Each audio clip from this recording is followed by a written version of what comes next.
যে কোনো মুসলিম কল্যাণ রাষ্ট্র চাইতে পারে না, সে ইসলামী রাষ্ট্র চায়। ইসলামী রাষ্ট্র প্রতিষ্ঠা করা, ইসলামী হুকুমতকে কায়েম করা, এটা ঐচ্ছিক বিষয় না, মুসলমানদের উপর ফরজ বিষয়, ইমানি দায়িত্ব।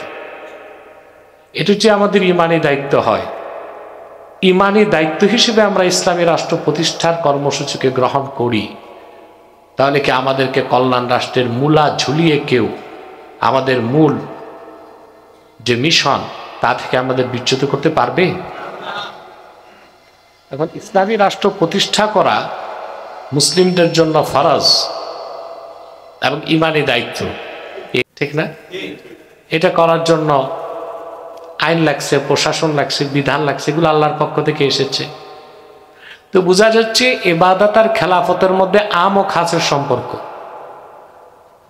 আল্লাহকে যে বিশ্বাস করে, যে বলে যে আমি আল্লাহর বান্দা এবং মুহাম্মদ সাল্লাল্লাহু আলাইহি ওয়াসাল্লামের উম্মত, কোরআনকে বিশ্বাস করি, খোদার কসম সে ইসলামী রাষ্ট্র ব্যবস্থার কনসেপ্ট থেকে বেরিয়ে তথাকথিত পশ্চিমাদের কল্যাণ রাষ্ট্রের এই ভুয়া, মিথ্যা, প্রতারণাপূর্ণ স্লোগানকে বিশ্বাস করতে পারে না।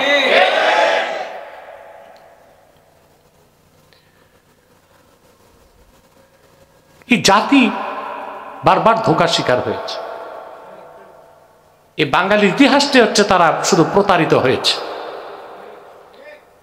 এখানে যুগে যুগে রং বেরঙ্গের পীর বের হয়েছে, এখন তার স্কলারের অভাব নাই, বলেন স্কলারের অভাব নাই। আর সব কাজে লৌকিকতা, সব কাজে লৌকিকতা। লৌকিকতা করতে যে এরা মিথ্যার আশ্রয় নেয়, বুঝেন নাই? এবং দিনই কাজে যে মিথ্যার আশ্রয় নেয়, আমি আর কি বলবো, আপনারা তো বুঝতে পারছেন। সবকিছুতে নাটক আর ড্রামা ভালো না। তারপর এই দেশে নেতার তো অভাব নাই। নেতাগুলো গিরগিটের মতো রং বদলায়।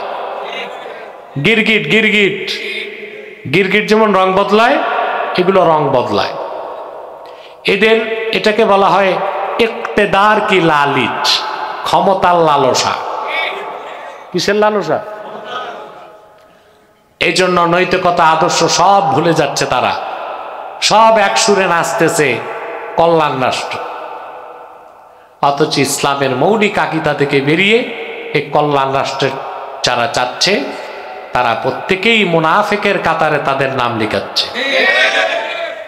আমরা 100 বছর অপেক্ষা করতে হলে করব, আমরা ইসলামী রাষ্ট্র চাই।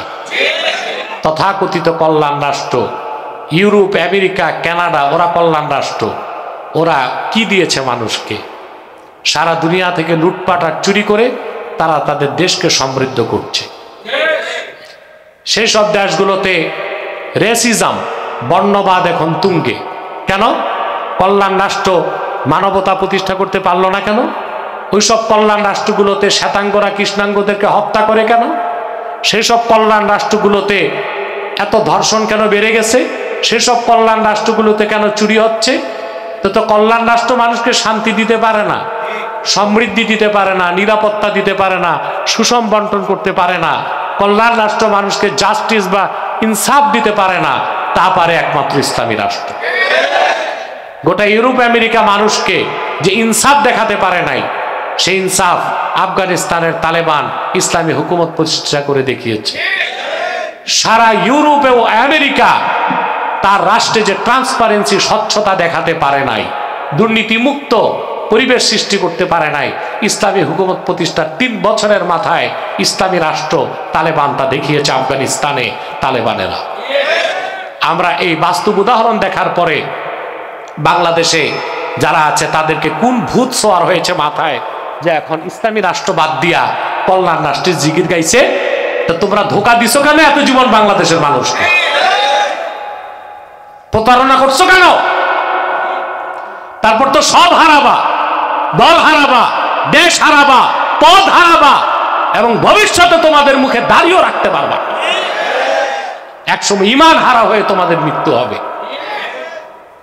আমরা আমাদের দায়িত্ববোধ থেকে যা বলার 5ই আগস্টের পর থেকে বলে আসছি, এবং এই বিষয়গুলোতে আমরা কঠোর থেকে কঠোর হচ্ছি।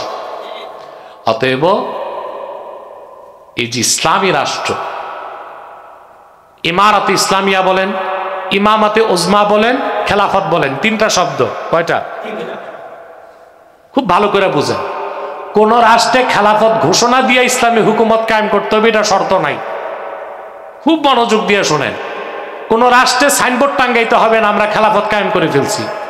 সেখানে তানফিজু আহকামি শারঈয়া, কোরআন ও সুন্নাহর আইনকে বলবৎ করাটাই খেলাফা। নাম ভিন্ন হইতে পারে, নাম 3টা আসে। কয়টা? খেলাফা, ইমামাতে উজমা, রিয়াসা ইসলামিয়া। কয়টা? কয়টা আসে? আরেকটা বলতে পারেন ইমারাতুল ইসলামিয়া। কয়টা? এই 4টা নাম লফজে মুরাদিফ, ইউরাদিফু বাদুহু বাদা, একটা আরেকটা সমার্থক। যেমন আফগানিস্তান ইসলামী হুকুমত প্রতিষ্ঠিত হয়েছে, কিন্তু তারা খেলাফতের কথা বলছে না। বলছে গোটা সৌদি আরবিয়াতে কোরআন ও সুন্নাহর আইনে সৌদি আরব চলে, কিন্তু সৌদি আরবকে তারা খেলাফত রাষ্ট্র বলে? দরকার নেই তো বলা। হ্যাঁ, তাহলে কয়টা শব্দ আসে? ভালো করে খেয়াল রাখবেন। খেলাফা, ইমামাতে উজমা, রিয়াসা ইসলামিয়া, ইমারাতে ইসলামিয়া, এই শব্দগুলো সমার্থক। তার মূল কথা হচ্ছে আপনি মুসলমানদের উপর ফরজ হচ্ছে সে তার ভূখণ্ডে কোরআন ও সুন্নাহর আলোকে আহকামে শরিয়াকে রাষ্ট্রীয়ভাবে প্রতিষ্ঠিত করবে। অতএব কোন অবস্থায়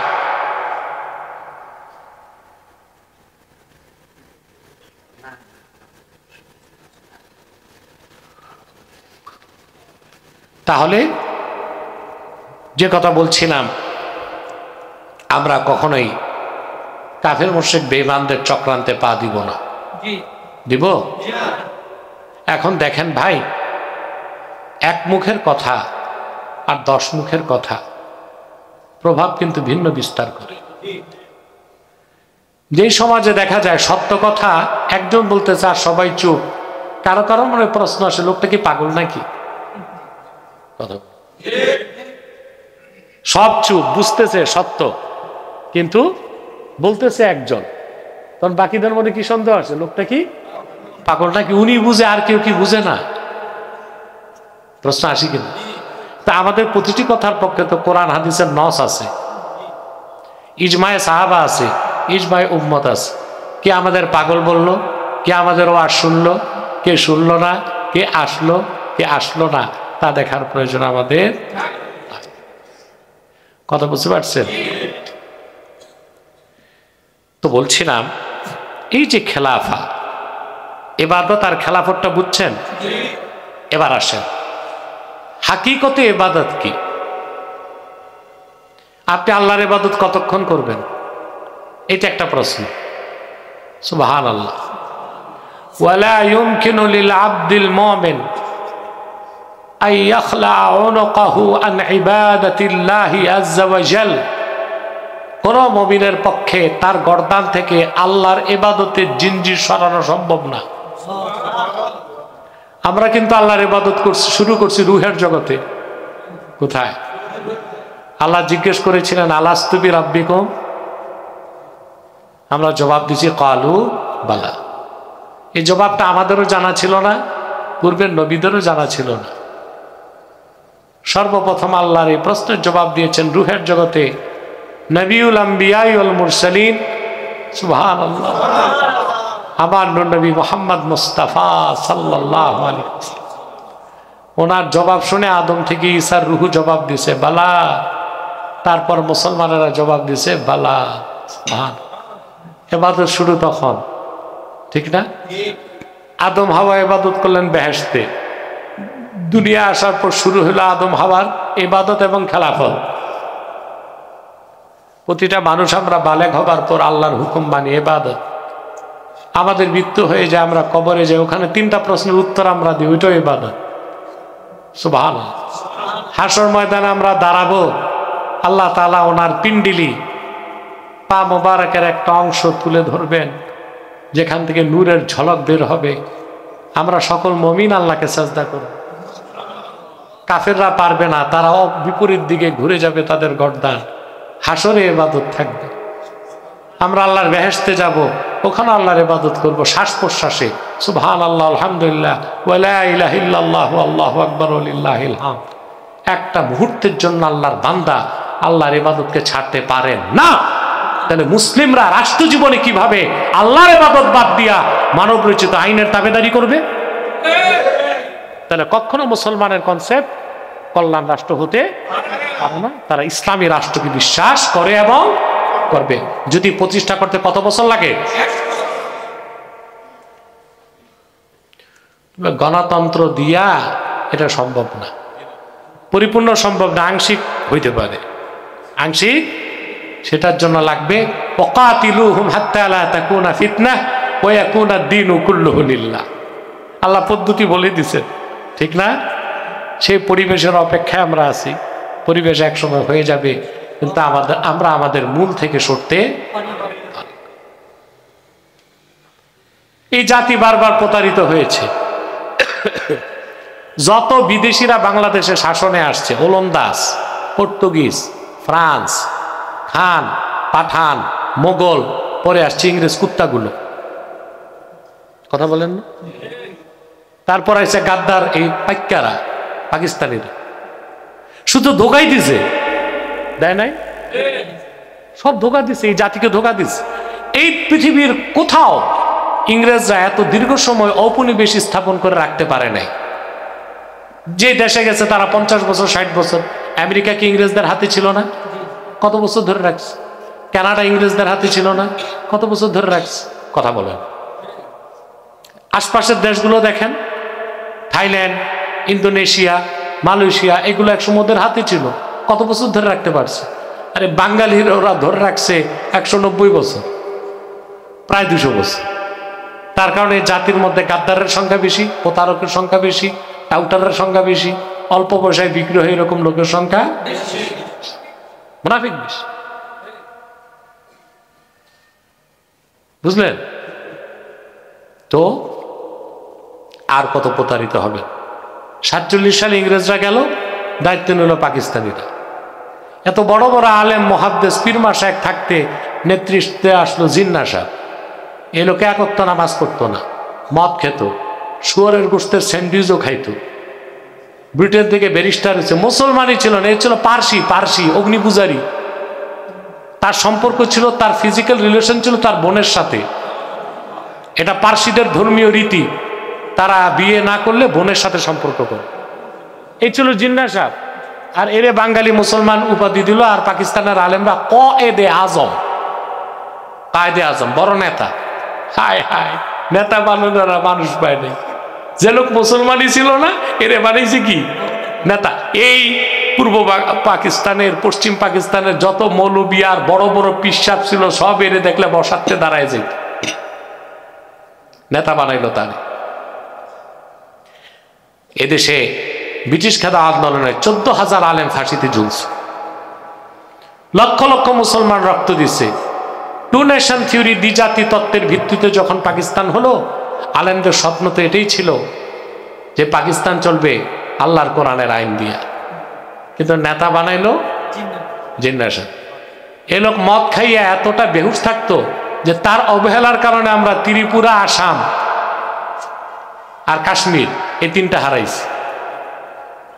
বুঝলেন ভাই? এ খাইয়া টাল হইয়াছিল। ওই ফাঁকে ওই হিন্দুরা তো এগুলো মালনের বাচ্চারা তো ঘুষ খায়, ঘুষ দেয়। ইংরেজদেরকে কয়েক মন সোনা দিয়া, ভুলটুল বুঝায়া সুযোগ মতো ত্রিপুরা, আসাম আর কাশ্মীরটা নিয়ে গেছে। এই জিন্নাহ সাহেবের ভুলের কারণে। জিন্নাহ সাহেবের ভুলের কারণে হায়দ্রাবাদ আজকে ভারতের দখলে। কারণ 47 আমরা ধোকা খাইছি। কি গেল 24 বছর পাকিস্তানিদের আসলো বাংলাদেশ। এরপর যারাই আসলো চুরি চামারি লুটপাট করলো। কেউ করলো পশ্চিমাদের দালালি, আর কেউ করলো ভারতের দালালি। কেউ করলো রুশ ভারতের দালালি, কেউ করলো ব্রিটেন আমেরিকার দালালি। এখন যারা আছে দায়িত্বে, এদের অধিকাংশই ব্রিটেন এবং আমেরিকার দালাল। এই জন্য তারা ইসলামী রাষ্ট্র প্রতিষ্ঠিত এটা চাচ্ছে না, তারা চাচ্ছে একটা কল্যাণ রাষ্ট্র হোক। আরেকটা নাম দিয়েছে ইনক্লুসিভ গভর্নমেন্ট, সম্পৃক্ততামূলক সরকার। আরেকটা নাম আছে, ওটা শুনবেন আরো 1-2 মাস পরে, সেটা হচ্ছে লিবারেল ডেমোক্রেট। এই রাষ্ট্রচিন্তাটা আবিষ্কার করছে জর্জ সরস, মার্কিন যুক্তরাষ্ট্রের এক ইহুদি ধনকুব। এই যে এলজিবিটি সমকামিতা সারা বিশ্বে ছড়াচ্ছে, এই জর্জ সরস, এবং তার এই রাষ্ট্রচিন্তা হচ্ছে লিবারেল ডেমোক্রেট। সে বিলিয়ন বিলিয়ন ডলার ফান্ডিং করতেছে বাংলাদেশে, এবং এই টাকার ভাগ সমন্বয়কদের কাছে আসতেছে, বুদ্ধিজীবীদের কাছে আসতেছে। তারা বাংলাদেশের মুসলমানকে ইসলামী রাষ্ট্র ব্যবস্থা থেকে না সরালে, কল্যাণ রাষ্ট্রের কনসেপ্ট প্রতিষ্ঠিত না করলে, জর্জ সরসের লিবারেল ডেমোক্রেট এই নতুন রাজনৈতিক আধুনিক এই তথাকথিত গণতন্ত্রের নতুন ভার্সন বাংলাদেশে চাপায় দেওয়া সম্ভব।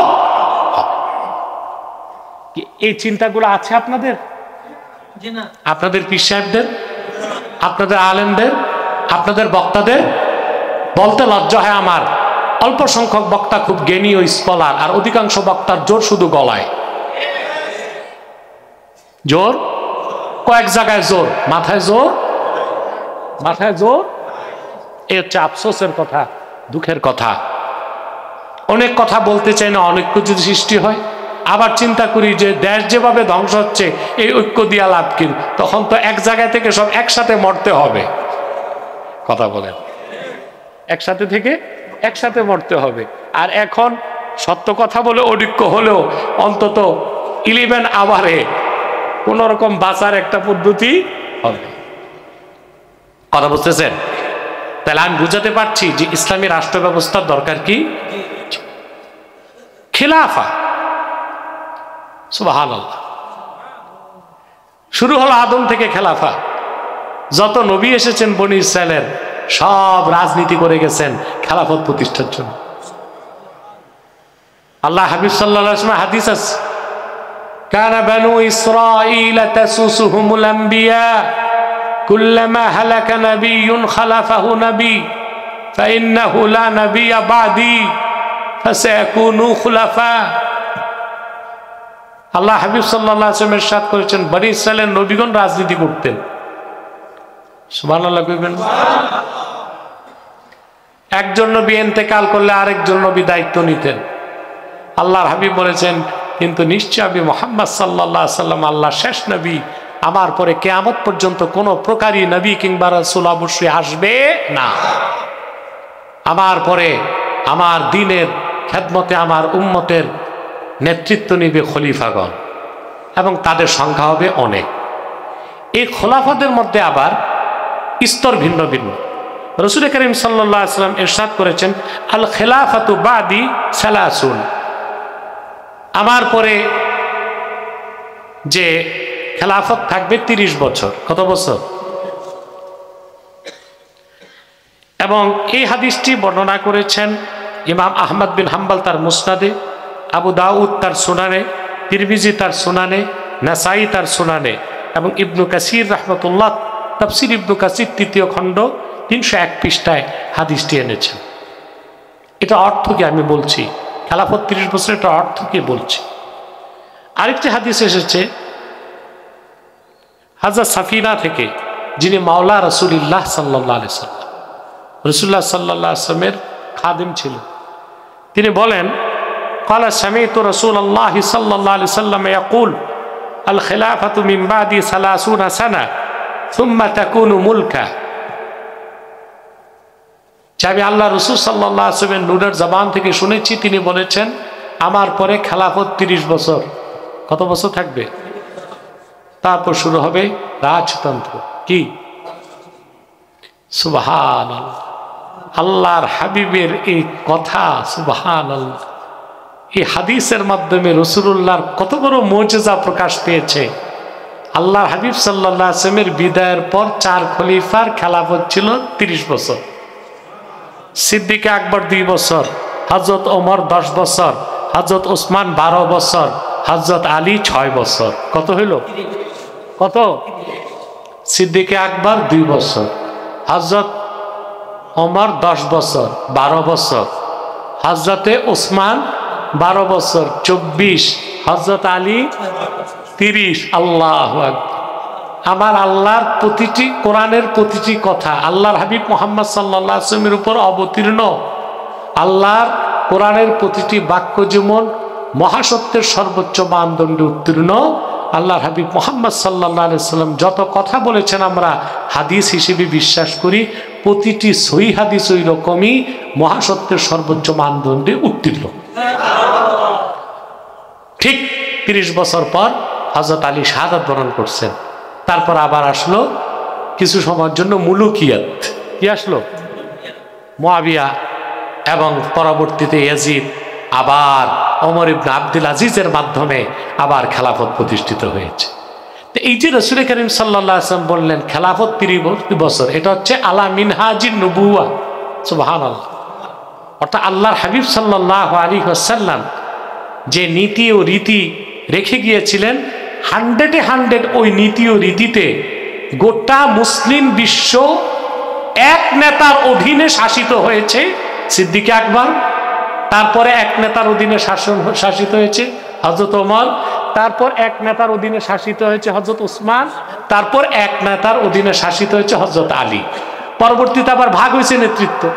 এই জন্য এই যে রাসূলুল্লাহ সাল্লাল্লাহু আলাইহি ওয়াসাল্লাম বলেছেন যে আমার পরে খেলাফত 30 বছর, ওই অর্থে অর্থাৎ এক খলিফা গোটা মুসলিম ভূখণ্ড এক খলিফার অধীন, এবং নীতি সম্পূর্ণ রাসূল করিম সাল্লাল্লাহু আলাইহি সাল্লাম যেই নীতিতে রাষ্ট্র পরিচালনা করতেন ওই নীতিতে রাষ্ট্র পরিচালনা করবেন খলিফাগণ কত বছর? 30 বছর। তা করে দেখিয়েছেন 4 খলিফা, আবু বকর, ওমর, উসমান, আলী।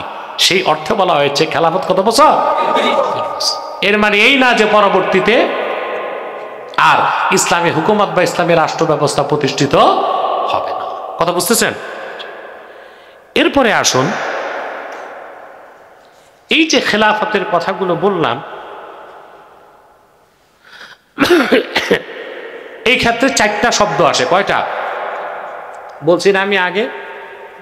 খেলাফা, আল ইমামা উজমা, আর রিয়াসা ইসলামিয়া, ইমারাতুল, 4টা। এখন কোন ভূখণ্ডে মুসলমানদের খেলাফত নাম থাকতে হবে এমন কোন শর্ত। এখন খেলাফতের কিছু সংজ্ঞা আছে ইসলামী রাষ্ট্রবিজ্ঞানের আলোকে। ইসলামী সেটা হচ্ছে, এটার ব্যাখ্যায় ইমাম তাফতাজানি রাহমাতুল্লাহর বক্তব্য আছে। এর আগে দেখেন উম্মতের সকল ইমাম ও মুহাদ্দিস একমত খেলাফত বা ইসলামী শাসন ব্যবস্থা বা ইসলামী রাষ্ট্র প্রতিষ্ঠা করা মুসলমানদের উপর কি? ইমাম নববী বলেন ওয়া আজমাউ আলা আন্নাহু ইয়াজিবু আলাল মুসলিমিনা নাসবু খলিফা ওয়া উজুবুহু বিশ-শার'i লা বিল আকলি। সকল আলেম একমত মুসলমানদের উপর ওয়াজিব হচ্ছে খেলাফতকে প্রতিষ্ঠিত করা, আর এটার আবশ্যকতা শরঈ দলিল দ্বারা প্রমাণিত, এটা কোনো আকলি বিষয়। কথা বুঝতেছেন? এই কথাগুলোকে ব্যাখ্যা করার জন্য আমরা কুরআনুল কারীম সূরা নূর থেকে একটি আয়াতের অংশ বিশেষ আপনাদের সামনে তিলাওয়াত করেছি। নির্ভরযোগ্য মুফাসসির এবং মুহাদ্দিসগণের দৃষ্টিকোণ থেকে সূরা আন-নূরের এই 54 নম্বর আয়াতের অংশ বিশেষ আমরা আপনাদের সামনে তুলে ধরছি, এবং যে কথাগুলো ধাপে ধাপে ক্রমে ক্রমে মিডিয়ার মাধ্যমে আমাদের এই দেশে ইসলামী আন্দোলনে যারা নেতৃত্ব দিচ্ছে আশা করি তাদের কর্ণকুহরেও পৌঁছবে ইনশাআল্লাহ। আর অধিক সংখ্যক আলেম ওলামা যারা ওয়াজ দাওয়াত মাদ্রাসা নিয়ে ব্যস্ত, এদিকে তাদের কোনো দৃষ্টিপাত নেই। আল্লাহ সুবহানাহু ওয়া তাআলা, এর আগে আরেকটা কথা বলি, আমাদের মাদ্রাসার মুহাদ্দিস মাওলানা আব্দুর রহিম সাহেব মঈনুদ্দিন চিশতি রহমতুল্লাহর মুজিজার কথা বলেছেন, ঠিক না? কারামাত প্রসঙ্গক্রমে আল্লাহর হাবিব সাল্লাল্লাহু আলাইহি ওয়াসাল্লামের একটা মুজিজার কথা তুলে এনেছেন। আমরা সবসময় খেয়াল রাখবো আল্লাহর হাবিব সাল্লাল্লাহু আলাইহি ওয়াসাল্লামের কোনো মুজিজার সাথে পূর্বের কোনো নবীর মুজিজাও তুলনা হবে না। সেখানে ও কোনো অলি গাউসের কারামত তুলনা হতে পারে না। দ্বিতীয় বিষয় হচ্ছে আল্লাহর হাবিব সাল্লাল্লাহু আলাইহি সাল্লামের উম্মতের মধ্যে যত আউলিয়া কারামত দেখিয়েছে, এটা তাদের ব্যক্তিগত কোনো কৃতিত্ব না। সেটা এই জন্যই কারামত ঘটেছে যে তারা আল্লাহর হাবিবের উম্মত। আবার বলছি, উম্মতে মুহাম্মাদির আউলিয়াদের দ্বারা যত কারামত ঘটেছে, এটা তাদের নিজস্ব কোনো কৃতিত্ব না। তাদের দ্বারা কারামত ঘটেছে একটাই কারণ, যে তারা আল্লাহর হাবিবের উম্মতের আউলিয়া, এছাড়া আর কোনো কারণ। রাসূল করিম সাল্লাল্লাহু আলাইহি সাল্লামের কোনো কাজেরই তুলনা নাই। হযরত ওসমান রাদিয়াল্লাহু তাআলা আনহু একদিন ওযু দেখাচ্ছিলেন, কিভাবে ওযু করতে হবে শিখাচ্ছিলেন। তারপর, এই তুমি ঘুমাও কেন, সোজা, শীতকাল ঘুমাস। তো ওযু দেখানোর পর আল্লাহ রাসূল সাল্লাল্লাহু আলাইহি ওয়াসাল্লাম কিভাবে ওযু করতেন এটা হযরত ওসমান দেখালেন। কে? তখন হযরত ওসমান রাদিয়াল্লাহু তাআলা আনহু ওযু দেখানোর পর বললেন, আমি যেভাবে ওযু করছি এটা কি রকম ওযু জানো? নাহওয়া উযুই রাসূলিল্লাহ। রাসূলুল্লাহ সাল্লাল্লাহু আলাইহি সাল্লাম যেরকম ওযু করতেন ওই ধরনের ওযু, ওই রকমের ওযু বলেন নাই, ওই ধরনের। কেন বলছেন? মিশকাতে শরা মেরকাতে মোল্লা আলী কারি লেখছেন যে আল্লাহর হাবিবের ওযুর সাথে হযরত ওসমান নিজের ওযুর মেসাল দেওয়াকে বেয়াদবি মনে করতেন। যে রাসূলুল্লাহর ওযুর তো তুলনা নাই, তবে আমি রাসূলুল্লাহকে ওযু করতে যেভাবে দেখছি ওই রকম ওযুর মতন করার ধরনে ওযু করছি। সুবহানাল্লাহ। তাহলে রাসূলুল্লাহ সাল্লাল্লাহু আলাইহি ওয়াসাল্লামের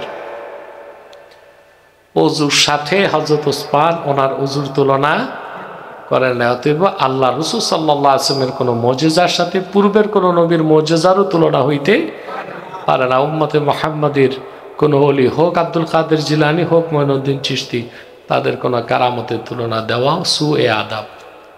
আমরা এগুলো খেয়াল রাখ। তা আসুন, আল্লাহ তাআলা বলেন, ওয়াদাল্লাহুল্লাযীনা আমানু মিনকুম ওয়া আমিলুস সালিহাত। আল্লাহ তাআলা ওয়াদা করেন তোমাদের মধ্যে যারা ঈমান আনয়ন করে এবং নেক আমল করে, লা ইস্তাখলিফান্নাহুম ফিল আরদি কামা ইস্তাখলাফাল্লাযীনা মিন ক্বাবলিহিম। আল্লাহ সুবহানাহু ওয়া তাআলা অচিরেই তাদেরকে জমিনে খেলাফত দান করবেন, ভূপৃষ্ঠের মালিকানা দান করবেন, যেভাবে আল্লাহ তাআলা তাদের পূর্ববর্তী জাতিদের মুমিনদেরকে খেলাফত দিয়েছিলেন। সুবহানাল্লাহ। এখন ইসলামী রাষ্ট্র ব্যবস্থা হচ্ছে খেলাফতের অন্যতম কনসেপ্ট।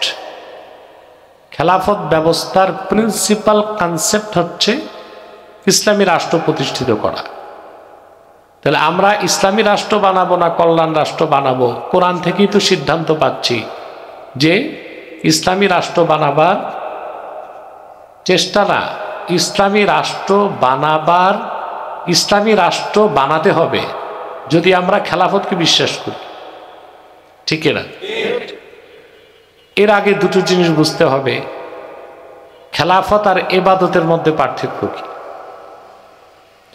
ইবাদতটা হচ্ছে ব্যক্তি জীবনের সাথে সম্পৃক্ত, আর খেলাফতটা হচ্ছে রাষ্ট্র জীবনের সাথে সম্পৃক্ত।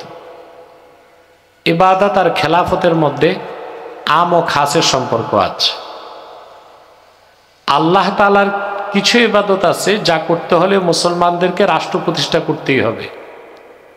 আল্লাহ তাআলার কিছু ইবাদত আছে যা করতে রাষ্ট্র লাগে না, ব্যক্তি জীবনেই যথেষ্ট। কথা বুঝতেছেন?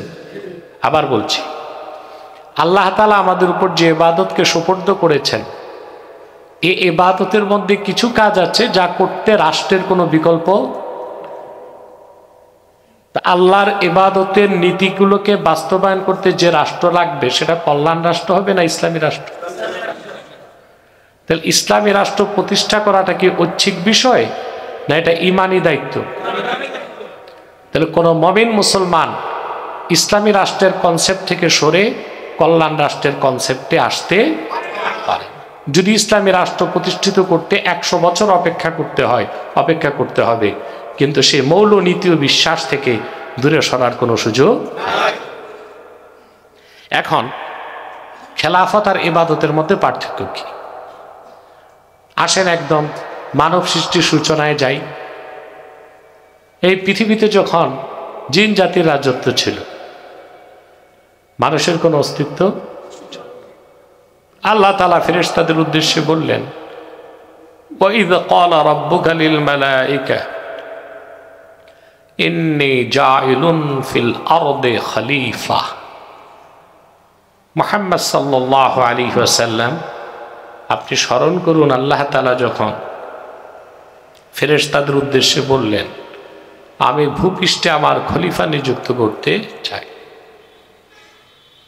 ফেরেশতারা আল্লাহ তাআলাকে বললেন, আতাজালু ফিহা মান ইউফসিদু ফিহা ওয়া ইয়াসফিকুদ দিমা, আপনি কি এমন কোনো সৃষ্টি করতে চান পৃথিবীতে যারা ফাসাদ করবে, ফিতনা করবে, রক্তপাত ঘটাবে? ওয়া নাহনু নুসাব্বিহু বিহামদিক ওয়া নুকদ্দিসু লাক, আমরাই তো আপনার পবিত্র ঘোষণা করছি, আপনার তাসবিহ পাঠ করছি। আল্লাহ বললেন, ইন্নী আ'লামু মা লা তা'লাম।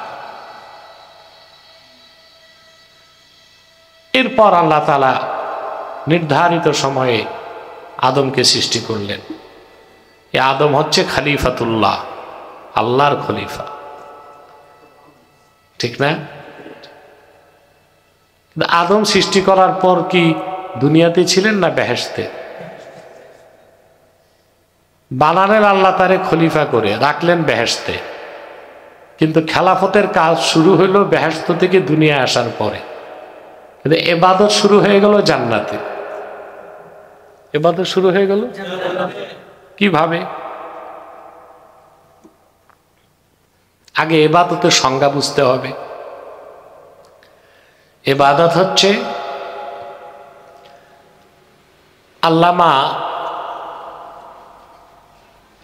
বাগাবী রাহমাতুল্লাহ লিখেছেন, ইবাদত হচ্ছে আল ইতাআতু মা যিল্লাতি ওয়াল খুদু, বিনা প্রশ্নে একনিষ্ঠ চিত্তে নিজেকে তুচ্ছ মনে করার দ্বারা আল্লাহর আনুগত্যকে মাথা পেতে মেনে নেবার নাম ইবাদত। এটা হচ্ছে ইমাম বাগাবীর ব্যাখ্যা।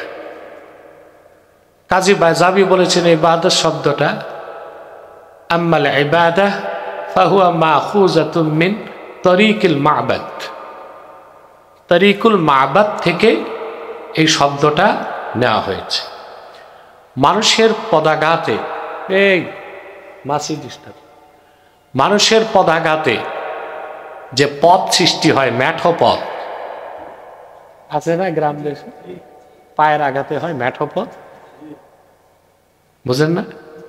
এটা সরকার বানায় না রোলার দিয়ে, এটা মানুষের পদাঘাতে যে পথ সৃষ্টি হয় এটাকে বলা হয় তরিকুল মা'বাদ আই মুজাল্লাল, অর্থাৎ তুচ্ছ জিল্লতির মাধ্যমে যে পথ তৈরি হয়েছে। এই তরিকুল মা'বাদ থেকে ইবাদত, অর্থাৎ আল্লাহর সামনে আনুগত্যের মস্তক নত করে নিজের তুচ্ছতা প্রকাশকে বলে ইবাদত। আর ইমাম সুয়ুতি ইবাদতের ব্যাখ্যা করেছেন, ইবাদত হচ্ছে ফাহিয়া ইমতিসালুল আওয়ামির ওয়া ইজতিনাবুন নাওয়াহি, আল্লাহ তাআলার হুকুমগুলোকে মানা, নিষেধগুলোকে ছাড়া, তাকে কি বলা হয়? ইবাদত। আবার পেছনে যান, আদমকে আল্লাহ সৃষ্টি করছেন কি পরিচয়ে? জোরে বলতে হবে। কিন্তু সৃষ্টির পর দুনিয়াতে রাখছেন না বেহেশতে? ওখানে ছিল ইবাদত। আদম দুনিয়া আসার পর শুরু হলো খেলাফত। কেন? এই জন্য আমি ইবাদতের সংজ্ঞাটা আগে দিয়েছি। তার কারণ আল্লাহ তাআলা বেহেশতে তাকে সৃষ্টির পরে তার উপর কোনো ওখানে নামাজ রোজা হজ যাকাত ছিল না, ছিল একটা আদেশ আর একটা নিষেধ। وَقُلْنَا يَا آدَمُ اسْكُنْ أَنْتَ وَزَوْجُكَ الْجَنَّةَ وَكُلَا مِنْهَا رَغَدًا وكلا منها رغدا حيث شئتما ولا تقربا هذه الشجرة فتكونا من الظالمين আল্লাহ বললেন, আমি আদম আর হাওয়াকে সৃষ্টি করে বললাম, হে আদম, তুমি এবং তোমার স্ত্রী পরম আনন্দে বেহেশতে বসবাস করো। ওয়াকুলা মিনহা রাগাদা আই ওয়াসিআ, প্রাচুর্যের সাথে যা খেতে মন চায় খাও, খাও, এটা আদেশ। ওয়ালা তাকরাবা হাযিহি শাজারা, আর এই বৃক্ষের কাছে যেও না, এটা নিষেধ। ইবাদত শুরু কোথায়? কেমন এক সুখের ইবাদত, খাও, সব খাও, আর এটা ইবাদত। এটা কি? আদেশ মানা, নিষেধ। বুঝতেছেন? ঘটনা বলা আমার উদ্দেশ্য নয়। সাউন্ডটা বাড়বে, হ্যামারটারে বুঝাও তো একটু, সাউন্ডটা বাড়বে, সাউন্ডটা বাড়বে, আর একটু আওয়াজ লাগবে।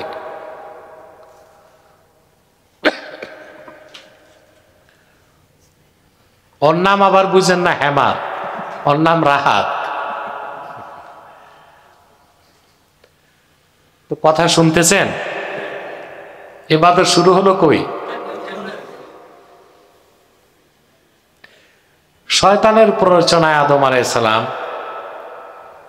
তার স্ত্রীর সহযোগিতায় নিষিদ্ধ বৃক্ষের ফল খেলেন, ঠিক না? বলছি, শয়তানের প্ররোচনায়, আপন স্ত্রীর সহযোগিতায়। আমরা হযরত হাওয়াকেও দায়ী করতে, মহিলা মানুষ তো, শয়তান যা বুঝাইছে বুঝে গেছে, ওয়াসওয়াসা শয়তানের। আল্লাহ তাআলা তাদের উভয়ের পোশাককে খুলে ফেললেন আর জান্নাত থেকে বহিষ্কার করলেন। একজন অবতরণ করলেন শ্রীলঙ্কা, আর একজন জেদ্দাতে, সৌদি আরবের। ঘটনা বলা আমার উদ্দেশ্য নয়। শত শত বছর আদম আলাইহিস সালাম তওবা করলেন। এক সময় আল্লাহর হাবিব মুহাম্মদ সাল্লাল্লাহু আলাইহি ওয়াসাল্লামের ওসিলায় আল্লাহ তার তওবা কবুল করলেন। অনেক মৌলবী সাহেব আছে বলে এই হাদিস নাকি মওযু। এই ব্যাপারে 5টা সহিহ হাদিস আছে। কয়টা? যে কোনো বিষয়ে একটা সহিহ হাদিসই যথেষ্ট। কথা বুঝতে পারছি? সে বিষয়টিতে আর যাচ্ছি না, ওই বিষয়গুলোতে আগে লেকচার আছে আমাদের। তারপরে আল্লাহ তাআলা তওবা কবুলের পর আদম আলাইহিস সালামকে নবুয়ত দান করলেন। নবী হিসেবে তাকে খেলাফতের দায়িত্ব শুরু করতে বললেন, যে উদ্দেশ্যে আল্লাহ তাকে তৈরি করেছিলেন, ঠিক না? তো ইবাদত শুরু হলো কই? আর খেলাফত, ইবাদতের সংজ্ঞা কি পাইছেন? আদেশ মানা, নিষেধ ছাড়া। তো খেলাফত কি? আদেশ মানানো, নিষেধ ছাড়ানো। আদেশ মানানো, এটার নাম কি? খেলাফত। আদম আলাইহিস সালাম এই কাজ করছেন, মানব জাতিকে বলছেন তোমরা এই কাজগুলো করো, এটা আল্লাহর হুকুম, এগুলো কইরো না, আল্লাহর নিষেধ।